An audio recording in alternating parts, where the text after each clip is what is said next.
Fala aí pessoal, sejam muito bem-vindos a mais um vídeo aqui no meu canal do YouTube, gente. Hoje gravando isso aqui no dia 3/5, num domingo, para falar aqui algumas novidades e na verdade trazer aqui um pouco do noticiário do mercado, do que a gente pode esperar, inclusive para essa semana que está chegando, porque ela é marcada por várias coisas. Primeiro, com muita expectativa do mercado em relação ao andamento, né, da resolução do conflito Estados Unidos e Irã, e aqui no final de semana a gente teve ali os envios de propostas de um lado para o outro para um possível acordo, que a gente sabe que está muito complicado, mas também muito importante, especialmente aqui para a Bolsa Brasileira, porque a gente começa a ter de forma mais forte agora a temporada de resultados das empresas.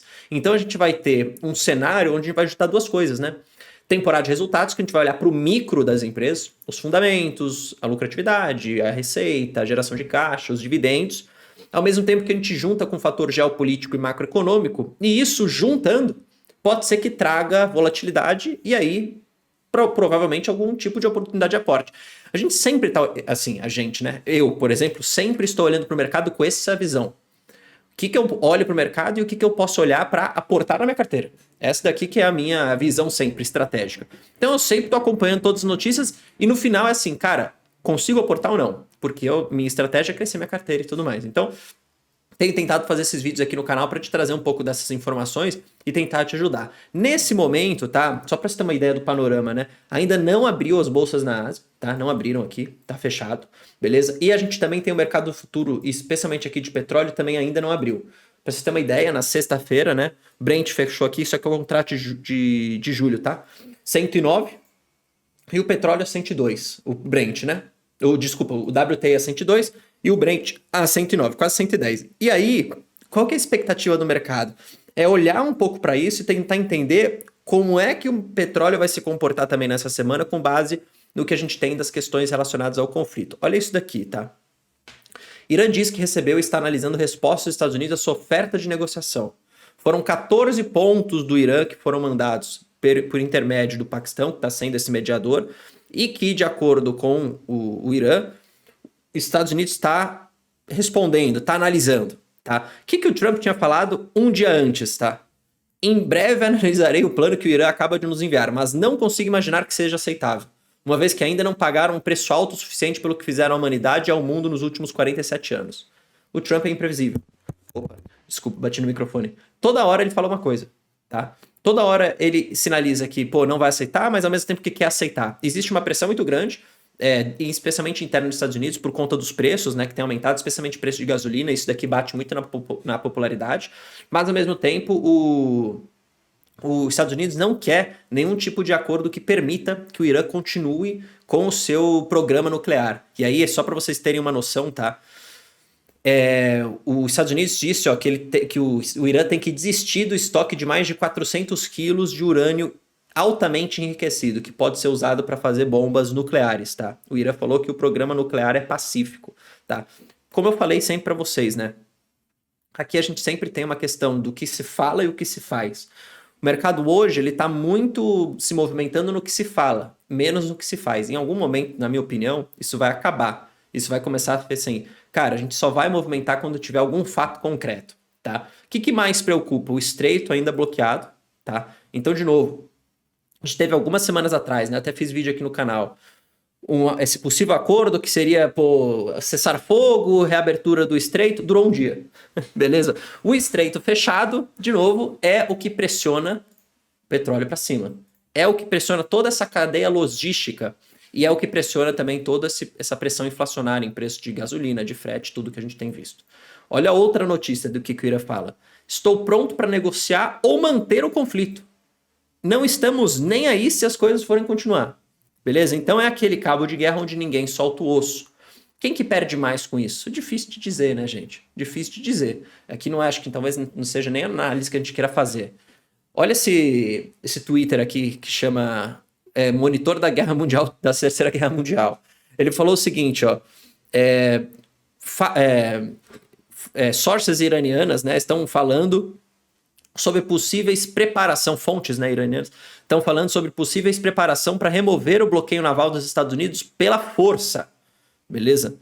Ou seja, o Irã não gosta do bloqueio, os Estados Unidos não vai tirar o bloqueio até a reabertura do estreito, mas o Irã só fala que vai reabrir o estreito se tiver um acordo, e aí fica nesse impasse, enquanto isso o Estreito fechado, não passa nada, petróleo para cima. O que a gente vai ter essa semana também, gente? Além desse fato que a gente vai ter que ficar acompanhando, né? Temporada de resultados. Logo na segunda-feira a gente começa com o BB Seguridade, que tá, na minha opinião talvez seja o mais importante do dia, junto com o ISA Energia. Tá? A gente tem Vulcabras, que tem bastante gente, Prio também, que é uma empresa bastante interessante, até do ponto de vista também aí, surfando nessa alta do petróleo, vai ter uma ótima visão para a gente entender, né, como que isso vai impactar positivamente ou não, né, os resultados das empresas. Axia Energia na terça-feira. Então você começa a ver que tem muita empresa, tá, gente? Taesa na própria terça-feira também, Bradesco, então assim, muita empresa durante essa semana, tá? Muito resultado, mais a questão geopolítica. Eu até recebi um comentário hoje ou ontem aqui num dos vídeos do canal que um cara falou assim, não foi pra, acho que não foi do ponto de vista de hate, né, nada, mas ele falou assim, pô, Bruno é engraçado, o Ibov tava 200 mil pontos, ele falava que não tava usando caixa. O Ibov é 187, ele não tá usando caixa. Quando é que ele vai usar o caixa dele? E eu até olhei para isso como de fato uma pergunta interessante, porque o caixa, o uso do caixa, que lembrando, né, hoje faz aqui 8% da minha carteira, ele não é, gente, ligado ao Ibov, tá? O Ibov não me diz nada onde está a bolsa. Eu olho para o uso do caixa nas empresas que eu tenho na carteira, naquilo que eu invisto e para a margem de segurança que eu tenho em cada uma dessas empresas. E mesmo que o Ibov esteja com essa volatilidade toda, ainda, na minha opinião, não chegou o momento de usar o caixa. Tá? Ah, Bruno, mas pô, e se o conflito acabar? E se tudo subir mais ainda? Aí beleza, tudo bem. Eu não senti a convicção de usar agora, e se subiu, subiu, beleza. Continuo com o caixa, o dinheiro não vai ser queimado, não vai ser jogado ao além. Ele vai continuar lá, em algum outro momento eu vou usar. Então acho que o pessoal vê muita pressa e eles sempre querem ter algum tipo de variável para analisar para usar o caixa. E todo mundo fica usando a bolsa, mas a bolsa não nos diz nada, gente. Olha para as empresas, né? Para a margem de segurança que a gente tem nas empresas aqui da carteira. Eu acho que isso que é o mais importante, tá? Então é você olhar para as empresas que você tem e falar assim, puta, BB Seguridade, Bruno, eu vou usar o caixa agora. Beleza, você tem até bastante margem.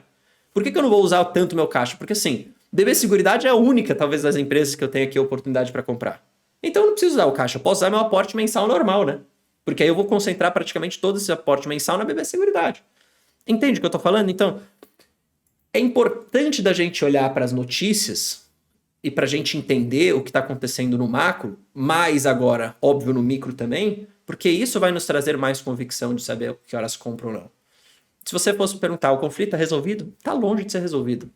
Tem algumas visões que estão falando que agora, com essa nova proposta que está sendo analisada aí pelos Estados Unidos, que o conflito seria resolvido em 30 dias, ou seja, no final do mês de maio. Falaram isso no começo do mês passado. Você entende? Que ia ser resolvido na virada de abril para maio. Então é difícil de prever. Se você estiver investindo só por conta disso, é difícil.